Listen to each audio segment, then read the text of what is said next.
So when you are an employee of the angelic realm and you report into the clouds, you are expected to be quite a productive person. If they ask you to do stuff, they pretty much expect you to bang it out. But it was interesting because I ended up pissing off the angelic realm with being too productive. They actually asked me to slow down, and they said I am not a machine. They said, Christine, you are not a machine. Please stop treating yourself like one. And then they accused me of not demonstrating enough self-love with my daily tasks, errands, my to-do list, etc. And so I thought, that's a perfect video to make. One about what I, myself, just got in trouble for. Now, you wouldn't necessarily expect that because our critical inner voice can be pretty mean. And we beat ourselves up if we don't cross everything off our to-do list that day, if we set the intention for it and we don't fulfill everything, right? Well, believe it or not, we're a lot harder on ourselves than our angels are. Our angels a lot of times will, baby us and encourage us to be gentle with ourselves, which is why self-love is the highest virtue. So that's why they're saying that it's important to slow down. Take your time. Stop and smell the roses. Treat yourself well while you're getting stuff done. Errands will always be there. We'll always have stuff to do. We'll always have stuff we could be doing. But we need to treat ourselves well in the process. And so the way they come through and communicate that with me is they'll show me an image of like Bob Marley, Don't worry about a thing, 'cause every little thing is gonna be all right. And then they'll show me, the steel drums and, the dreadlocks. And I'm like, all right, I'm gonna go sit on the couch and smoke pot then. But that's really the point that they were trying to make, was slow down. Everything's cool, man. Everything's cool. Just chill out. It'll get done. It's baby steps. It'll get done when it gets done. So that's why we all tend to judge ourselves. That, like I said, that stupid critical inner voice. Tell them to shut up and go away. And that you're doing things on your terms. They're basically saying give yourself a break. And also, they're saying make sure you're having fun. Make sure you're weaving fun into those daily tasks. This video is mainly about running errands. I would have to say it's really focusing on running errands.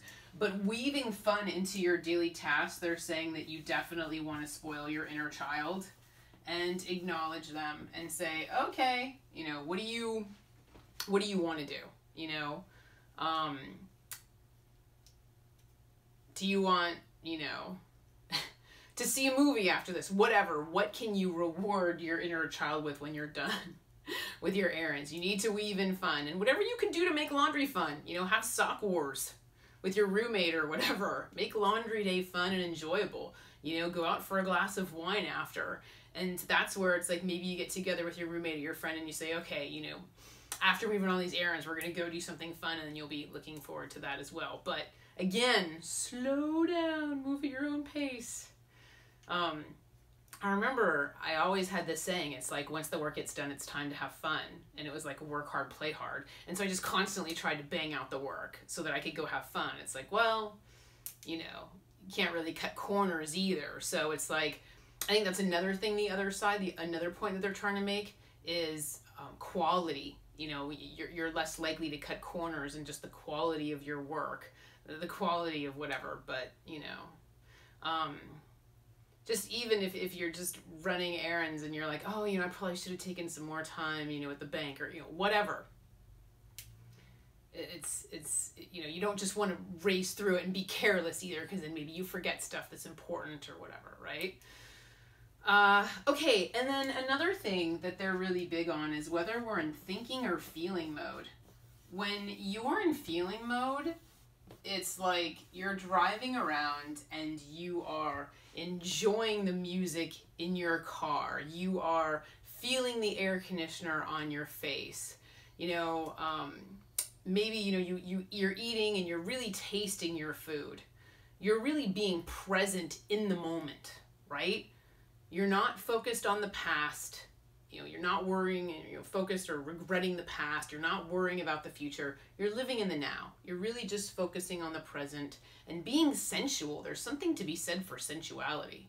You know, using all of your senses and really just absorbing what's going on, you know, within and then outside of you.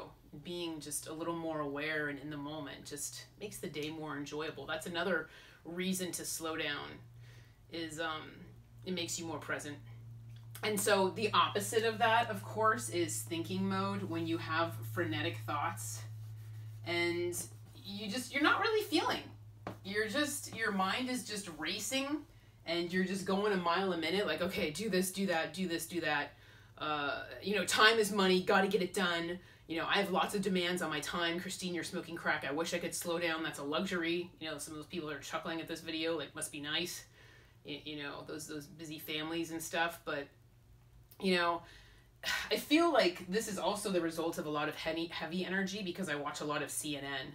And so lately, you know, life hasn't been very lighthearted if you're watching a lot of CNN and worried about the news and stuff. So that can really put this heavy energy on you, where you're just thinking, and you just really you're not really open to feeling.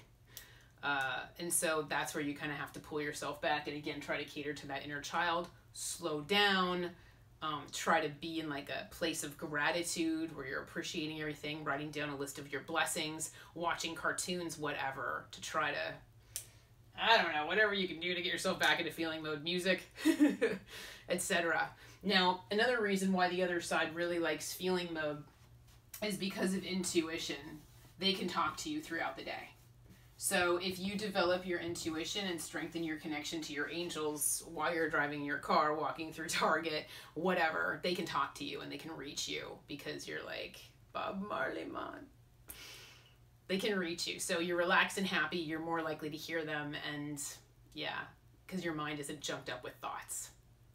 And that's another thing you guys need to remember that's really important for developing your intuition, is the biggest part is quieting your mind. You do not want to be in thinking mode when you're trying to connect to your angels. You got to quiet your mind. You got to be one big dopey ball of drooling goo. And then you're more likely to hear them. So they're kind of asking you to be a little more self-conscious and, you know, develop that self-reflective consciousness. You know, am I being kind to myself throughout the day? And oh, look, here it is again. Am I demonstrating self-love while I'm being productive? Am I demonstrating self-love? You know, or here's the opposite. Am I demonstrating perfectionism? Because that critical inner voice encourages perfectionism. Everything has to be perfect, otherwise you're going to judge yourself, other people are going to judge you, and you're just worthless. You screwed up and you suck. So perfectionism can cause anxiety, your quality of life is compromised. Mortals are messy, it's just the way they are. Life is messy.